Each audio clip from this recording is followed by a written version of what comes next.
Alors mes chers amis, que fait-on à l'issue de Hanouka avec l'huile qui reste dans les petits godets de la Hanoukia et qui n'a pas été consumée?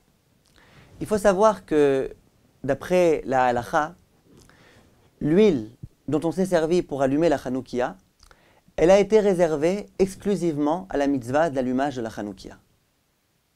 Dès lors, s'il reste après un petit peu d'huile et que je souhaite m'en servir pour, par exemple, assaisonner ma salade, je n'aurai pas le droit. Étant donné que cette huile, je l'ai réservée, a été destinée à l'accomplissement de la mitzvah, je ne peux plus ensuite m'en servir pour des utilisations qui sont personnelles, qui sont profanes. Or, que faire avec? Imaginez par exemple que le premier soir, j'ai allumé ma Hanoukia et qu'à la fin, dans le fond du godet, il reste un petit peu d'huile. J'ai tout à fait le droit de me resservir de cette huile le lendemain pour allumer à nouveau la Hanoukia. Pourquoi? Cette huile a été réservée pour l'allumage de la Hanoukia. Le lendemain, je viens à nouveau allumer la Hanoukia, donc il n'y a aucun problème. Imaginez que le 8e jour, il me reste pas mal d'huile. Je pourrais très bien me dire, je me servirai de cette huile l'année prochaine, Besha'a Tova, Bezrat Hashem, pour allumer la Hanoukia. L'Isra Chamim, je ne peux pas dire ça. Pourquoi? Parce qu'on a peur que d'ici l'année prochaine, tu t'en serves pour autre chose. Tu risques d'oublier que c'était une huile qui était réservée pour la mitzvah et t'en servir pour d'autres utilisations. C'est la raison pour laquelle on ne peut pas réserver, garder, conserver cette huile pour l'année prochaine. Or, que doit-on faire avec? Il est écrit dans le Shulchan Aruch qu'il faut en faire un brasier. Une espèce de medoura comme ça, on allume un feu et puis comme ça on est certain que toute cette huile-là va être consumée. On n'a pas le droit de se servir de cette huile-là pour des utilisations personnelles. Alors on la brûle. Comme ça, après, il n'y a plus d'huile, et puis il n'y a plus aucun problème. Et c'est la chose la meilleure à faire. De brûler cette huile. Il y a écrit au nom du Harizal que c'est quelque chose de très important, cet allumage. Il y a tout type de choses, d'après la Kabbale, qui se cachent derrière. Il y a même écrit que c'est bien à ce moment-là de réciter le psaume de l'Amnatsear, Bin Ginot, Mizmor Shir. Vous savez, le psaume qui se trouve en forme de menorah. C'est la chose la meilleure à faire. Le Rav Eliashiv et le Rav Nissim Karelitz disent que si vraiment on n'a pas la possibilité, là où on se trouve, de brûler, pour une raison ou pour une autre, l'huile qui reste, qu'on pourrait la jeter, par exemple, dans le fond de l'évier, qu'on pourrait, par exemple, la mettre dans un sachet et la jeter à la poubelle, mais ce n'est pas l'idéal. L'idéal, c'est de la brûler, de la même façon qu'on faisait avec l'huile de la menorah à l'époque du Beth Amikdash. La question qui va malgré tout se poser, mes chers amis, c'est est-ce qu'on est vraiment obligé de brûler toute l'huile qui reste? Alors venez, on commence par le commencement. Il arrive quelquefois qu'on ait une bouteille d'huile d'olive qu'on réserve spécifiquement à l'allumage de la Hanoukia. Toute cette bouteille, je me dis, elle va me servir pour l'allumage de la Hanoukia. Et puis tous les jours, je m'en suis servi. À la fin, imaginez qu'il me reste un petit peu d'huile dans cette bouteille. Est-ce que je suis vraiment obligé de brûler toute cette huile? Réponse de la halakha, non. Il y a un principe qui s'appelle Hazmana Lav Miltahi. Ça veut dire que le fait que j'ai pris une bouteille et que je me sois dit, cette bouteille-là, je la réserve pour l'allumage de la Hanoukia, ça fait encore rien. Ce n'est qu'une parole.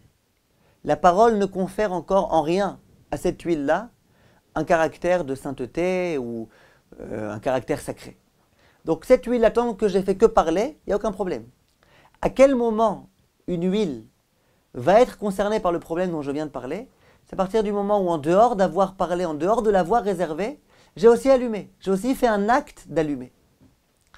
Donc vous comprenez bien que le problème va se poser avec l'huile que j'ai déjà mis dans les godets et lorsque j'ai déjà allumé les mèches et que finalement, au moment où les bougies vont s'éteindre, il va rester un petit peu d'huile.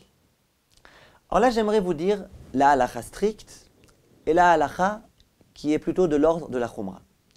Vous savez que d'après la halakha, au moment où j'allume les nérodes de Hanouka, il faut que je mette suffisamment d'huile pour que ça reste allumé pendant une demi-heure. Une fois que la demi-heure s'est écoulée, d'après la halakha stricte, il n'y a plus aucune interdiction. J'aurai le droit de m'approcher de cette lumière, j'aurai même le droit, si je voulais, de lire à la lumière de ces nérotes. J'ai le droit, si je veux, de souffler dessus et de les éteindre. Je fais ce que je veux. Bon, en général, on ne souffle pas sur des bougies, pour d'autres raisons de Kabbale. Mais en tous les cas, j'aurai le droit de les éteindre si je veux.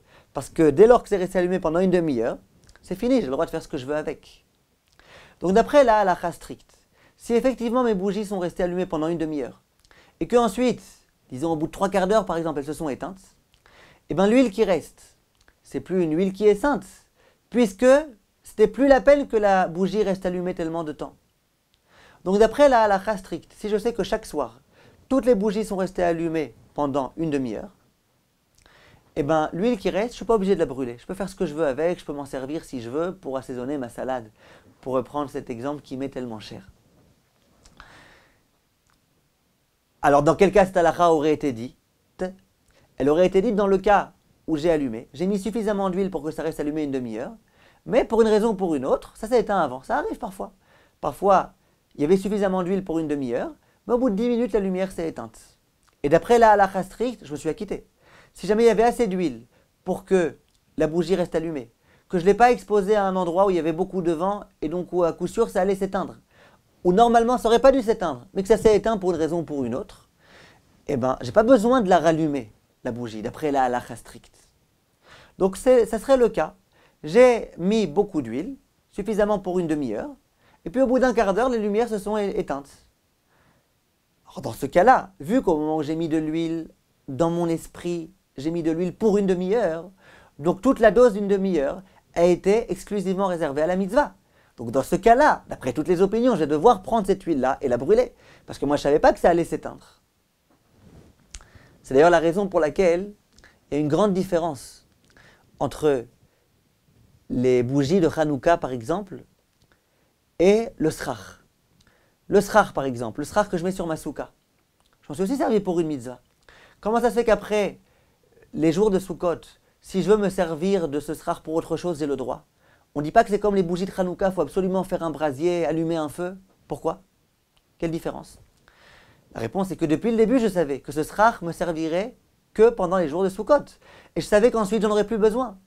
Par contre, au moment où quelqu'un allume sa Hanoukia, eh ben, il sait pertinemment que cette Hanoukia-là, elle va rester allumée pendant une demi-heure. Il n'a pas la moindre idée que peut-être qu'au bout de 10 minutes, ça va s'éteindre. Donc dans sa tête, la dose qu'il fallait pour une demi-heure a été complètement réservée à cela. Si au bout d'1/4 d'heure, ça s'est éteint, eh ben, il va falloir se servir de cette dose-là, dont je pensais qu'a priori, elle allait être consumée, pour pouvoir en faire un brasier, allumer un feu, faire une medoura, et puis de cette façon-là, la consumer complètement. Maintenant, je tiens à préciser un point important. Certains décisionnaires, le Chafetz Chaim rapporte cette opinion, disent que s'il est vrai que d'après la stricte halakha, on a besoin d'allumer que pour une demi-heure, et s'il est vrai que d'après la stricte halakha, si j'ai mis de l'huile par exemple pour 1 heure, au bout d'une demi-heure, j'aurai le droit de me servir du reste de l'huile, malgré tout, il vaut mieux ne pas le faire. Parce que dans la mesure où j'ai mis une quantité dans le godet, une quantité par exemple d'1 heure, et bien d'une certaine façon, toute l'huile qui est dans ce godet, je l'ai réservée à l'allumage. Dès lors, si à la fin de Hanouka, il me reste dans mes godets un petit peu d'huile, même si je considère que les bougies sont restées allumées pendant plus qu'une demi-heure, il n'empêche que dans mon esprit, tout le contenu des godets était réservé à l'allumage de la Hanoukia.